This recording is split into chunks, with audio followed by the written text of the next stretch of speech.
Hola, espero que estén muy bien. En este video les traigo la comparativa entre estos Smart TVs 4K de la marca Samsung y la primera diferencia que pueden percibir es por supuesto en cuanto a diseño. El color de los marcos de la parte baja de la pantalla del VU8200 es de color gris, mientras que en el VU8000 es todo negro. Y también cambia el diseño en cuanto a las bases, son arqueadas en el VU8000 y rectas en el VU8200. Lo otro que deben tener presente es que si bien notan que el VU8200 está más pegado a la mesa, es precisamente porque en ambos televisores las bases pueden ser graduadas a dos alturas, así más alejados de la mesa y así más cerca o más pegados a la mesa donde los vayan a colocar.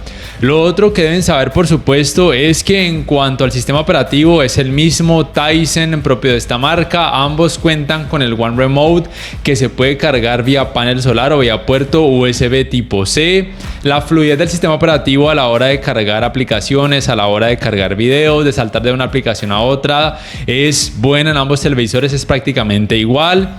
En ambos televisores, así como en prácticamente todos los televisores Samsung, sus controles remotos o One Remote se pueden sincronizar con decodificadores de cable de algunas compañías que ofrecen ese servicio, con lo cual le pueden dar comandos al decodificador de cable y al televisor con el One Remote, lo cual me parece genial. Y en cuanto a la función de compartir pantalla, en ambos televisores es posible tanto con dispositivos Android como también con dispositivos Apple, ya que soportan AirPlay. Pero ninguno de ellos es compatible con Multiview. En cuanto a la tienda de aplicaciones, es la misma también propia del sistema operativo Tizen, puede ser muy amplia para la gran mayoría de personas, al igual que el espacio de almacenamiento en ambos televisores, pero obviamente no se le pueden instalar archivos APK, es decir que si no encuentran la aplicación que quieren dentro de esta tienda, simplemente no la pueden instalar de ninguna otra manera. Y por supuesto ambos tienen un solo navegador de internet que es también propio de este sistema operativo Tizen, que funciona muy bien y también se puede reproducir contenido multimedia a través de distintas páginas web en caso de ser necesario.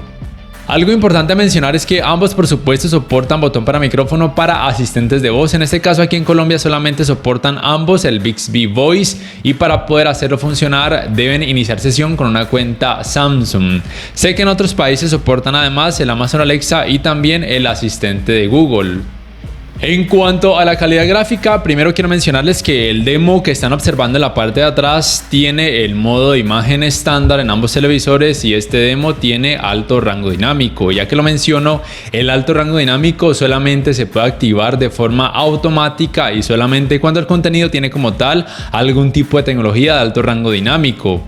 Lo otro que deben tener presente es que realmente la diferencia en cuanto a calidad gráfica entre ambos televisores es muy poca.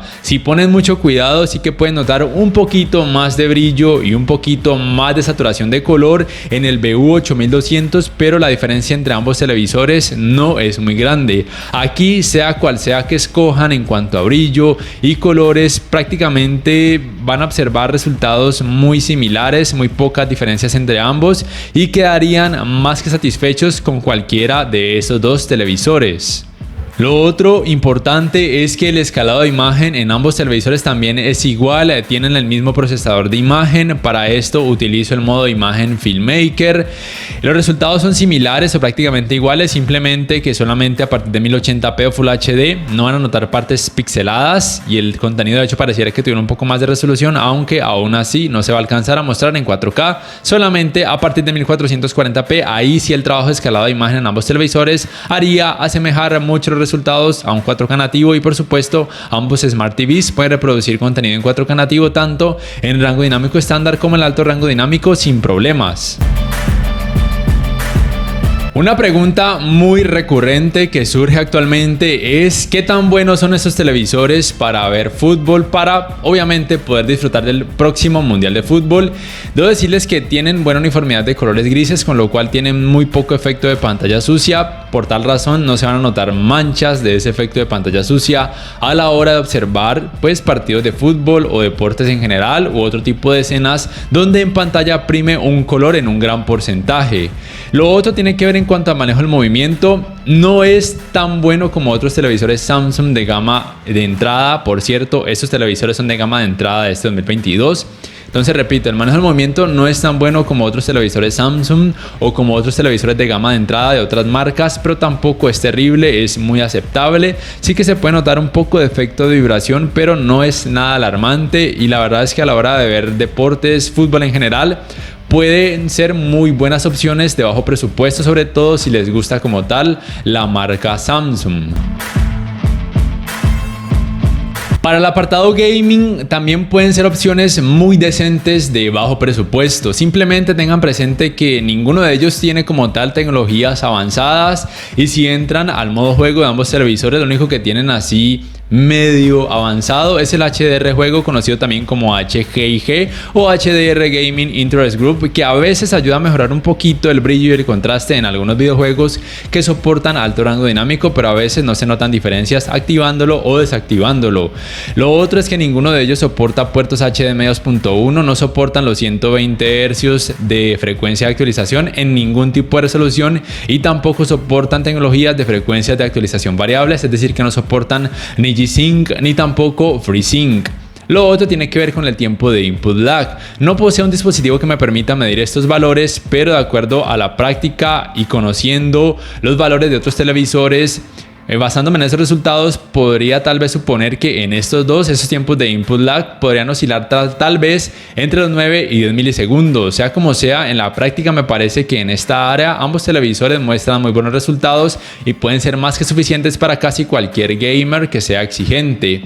Lo otro es que en cuanto a calidad gráfica general y manejo del movimiento, son también buenas opciones. Aquí con el modo juego activado, el manejo del movimiento es mejor en comparación a otros modos de imagen, y las diferencias en cuanto a colores son las mismas en la mayoría del tiempo. Se puede notar un poquito más de brillo y un poquito más de color saturado en el B8200, pero vuelvo y reitero, la diferencia entre ambos televisores no será muy grande en esta área. Y por supuesto, ambos van a poder funcionar con la PlayStation 5, también con la Xbox Series X, que es la consola con la que realizo estas pruebas, simplemente que con las limitaciones obvias.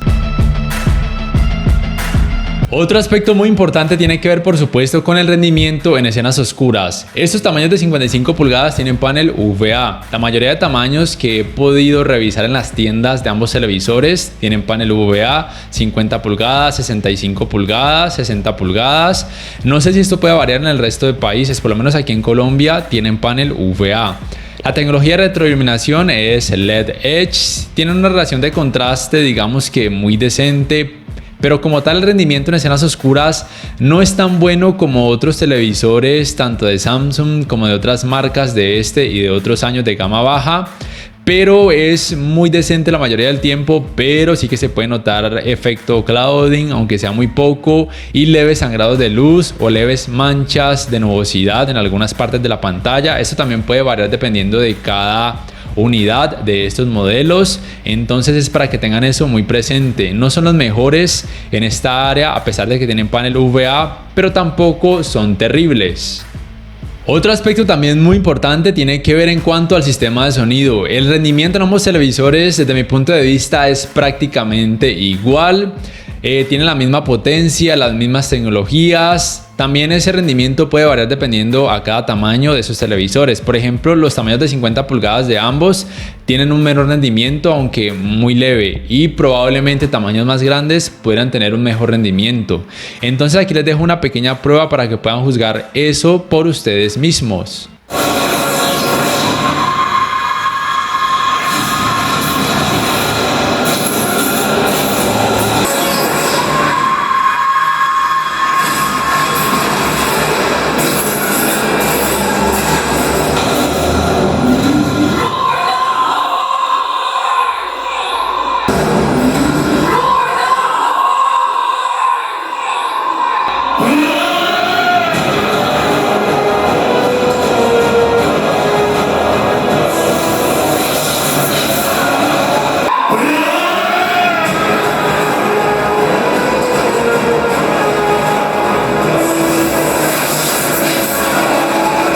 Otros aspectos relevantes que deben conocer es que en cuanto a entradas, ambos televisores soportan lo mismo: 3 puertos HDMI 2.0, uno de ellos con soporte para canal de retorno de audio mejorado, 2 puertos USB 2.0, un puerto para el cable digital óptico, un puerto para la antena de aire y un puerto para el cable LAN para internet. Y también ambos televisores reconocen red Wi-Fi de 5 GHz. Lo otro es que en cuanto a los ángulos de visión, en ninguno de ellos son muy buenos por el hecho de tener panel VA. Recuerden que es la principal desventaja de ese tipo de paneles, que los colores van a perder algo de volumen y lucir algo blanquecinos cuando sus pantallas sean observadas desde ángulos muy amplios. Por tal razón, no serían tan recomendados cuando muchas personas, por ejemplo, deban sentarse a ver un partido de fútbol estando muy a sus costados, con un ángulo de visión demasiado amplio, porque experimentarían colores, en este caso colores verdes, muy blanquecinos. Lo otro es que sus cantidades de brillo no son muy altas, por tal razón no son los mejores para contrarrestar reflejos de luz. Es decir, que si van a ubicarlos en una habitación que reciba muchos reflejos por parte de las ventanas, pues esos reflejos sí que se pueden notar. Aunque en la gama baja, sea cual sea la marca, esto va a pasar independientemente del tipo de panel que tengan, porque la cantidad de brillo en la gama baja o gama de entrada de todas las marcas no es muy alta. Sin embargo, para contrarrestar reflejos de focos de luz no son tan malos, son muy decentes, pero sí que son un poco más recomendados para cuartos con poco o nada de iluminación. Y en cuanto al calentamiento en pantalla, digamos que simplemente es un poco más alto en la parte baja de la pantalla, pero esto pasa en todos los televisores Samsung con diseño ultra delgado, como es el caso de estos dos, pero sea como sea, nunca van a sentir un calor exagerado al acercarse a sus pantallas. Y listo, ya para terminar, a manera de resumen, el V8000 tiene color negro y bases arqueadas, mientras que el V8200 color gris en la parte baja de la pantalla y en las bases, y estas bases son con diseño recto. Lo otro tiene que ver en cuanto a calidad gráfica: los colores son un poquito más saturados en el V8200 y también tiene un poquito más de brillo, aunque la diferencia realmente no es muy grande. Por todo lo demás, podríamos decir que son prácticamente iguales, un rendimiento muy similar en escenas oscuras, mismo rendimiento del sistema de sonido, mismo sistema operativo, misma fluidez, mismo procesador de imagen, etcétera, etcétera, etcétera. Y listo, no sé ustedes cuál prefieren, cuál les gustó más. Por favor, déjenmelo saber en la caja de comentarios. Si este video les ha gustado, les invito a que por favor le den clic al botón like, que además se suscriban a mi canal si no lo hacen, y que si pueden adquieran una membresía del canal para que accedan a beneficios extra. Además, de esa forma me apoyarían, y que activen la campanita de notificaciones para que puedan saber al instante cada vez que subo un nuevo video. No siendo más, me despido y nos vemos en la próxima.